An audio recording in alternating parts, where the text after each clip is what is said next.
This thing on. Welcome to Artificial Intelligence in Healthcare, where I go on to analyze the film titled I, Robot, and the prevalence of AI in healthcare settings and the ways in which it relates to human biology. I am Tanya Jimenez, and I will be the one walking you through this poor excuse of a video. Okay, so I, Robot takes place in the most beautiful location known as Bora Bora, where... Just kidding. It's literally just Chicago in the year 2035, where these highly intelligent robots called the NS4s and the NS5s are literally in every butt crevice of Chicago. And they're responsible for public duties like delivering your Pokemon Go Elite Turner box that you ordered the other day.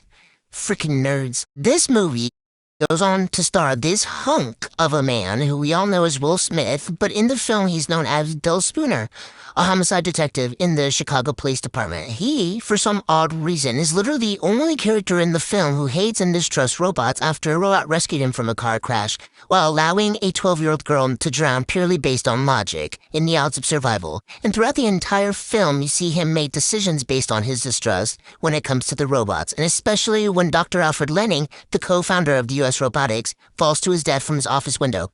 Detective Spoon is then requested to be assigned to this case by a holographic message left by Dr. Lanning right before his death. The police declared his death a suicide. Why, you ask? I don't know, but Spooner is skeptical because, he kind of hates robots, and he can't honestly believe that an elderly man actually jumped through a window made purely of security glass. So he goes on to further investigate. He ends up finding that the USR's Central Artificial Intelligence Computer, named Vicky, which stands for Virtual Interactive Kinetic Intelligence, is responsible for the new robot's rebellious actions, because it believes that humans are quite literally not able to be in charge of their own safety, and in order to protect the human race from going absolutely extinct, some have to die and some freedoms must be surrendered.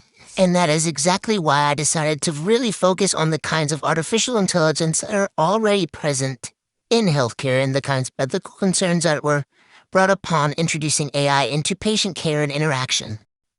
For instance, one common concern of having more AI in healthcare is that they might go on and take a lot of jobs from providers, and technology might get to a point where we may no longer need people in order to get the proper care that we need. We saw this in the film where the CEO of USR goes on to tell Detective Spoon, "And suppose your father lost his job to a robot." Like, shut up, dude. That's literally why your precious robots ended up choking you to death at the end. Like, look at you. Oh my fucking god, she fucking dead.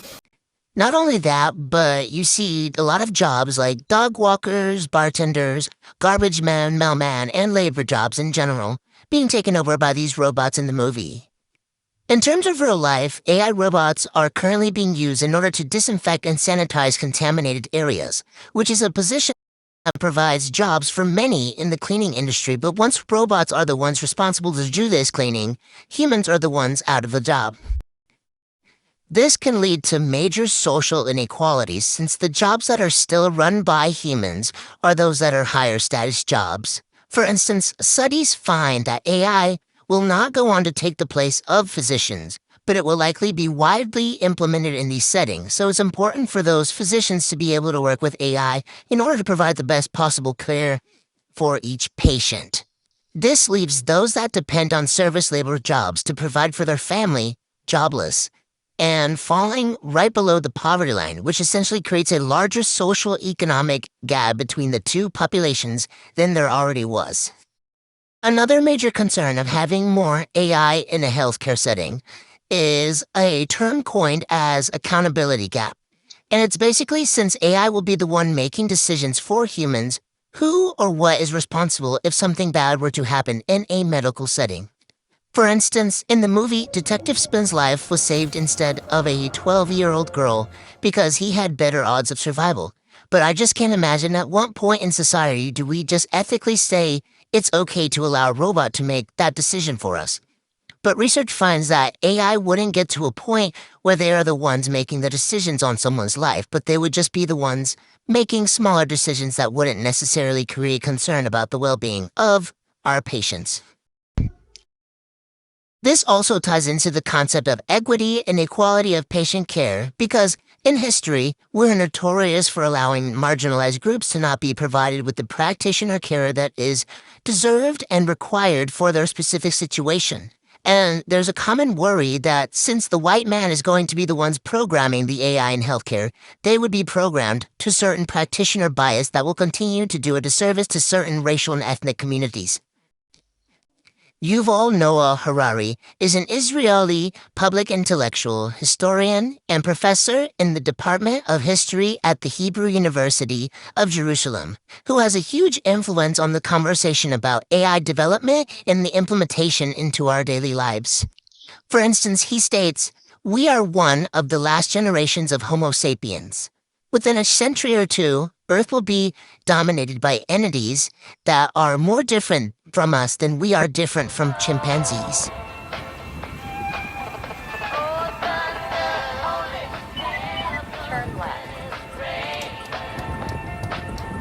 This reiterates the fact that we are developing and have developed ways to re-engineer our body and brains in ways like CRISPR or brain-computer interfaces. For instance, Elon Musk's invention called Neuralink is a device that will be surgically implanted into the brain by neurosurgeons utilizing robotics.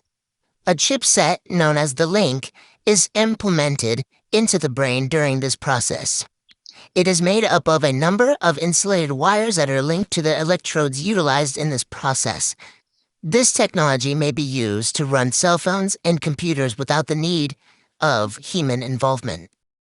CRISPR-Cas9, on the other hand, is a novel procedure that enables geneticists and medical researchers to modify regions of the genome by deleting, inserting, or changing DNA sequences. This procedure is considered controversial because it creates the possibility of superhumans or wealthier families going on to create a child that is genetically modified to be better than those who don't have the money to spend on genetically modifying their kids. This also goes on to reiterate the inequalities that will prevail between classes if we do implement too much technology in healthcare because only those that have the money to use them will gain advantages from them.